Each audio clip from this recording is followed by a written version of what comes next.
தேவரீர் எங்கள் பிதாவாய் இருக்கிறீர். கர்த்தாவே, நீர் எங்கள் பிதாவும் எங்கள் மீட்பருமாய் இருக்கிறீர்.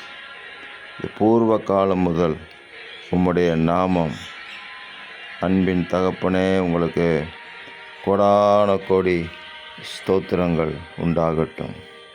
இஸ்ரவேலின் நம்பிக்கையாயிருக்கிற எங்கள் இரட்சகரான தேவனே, உங்களுக்கு ஸ்தோத்திரம்.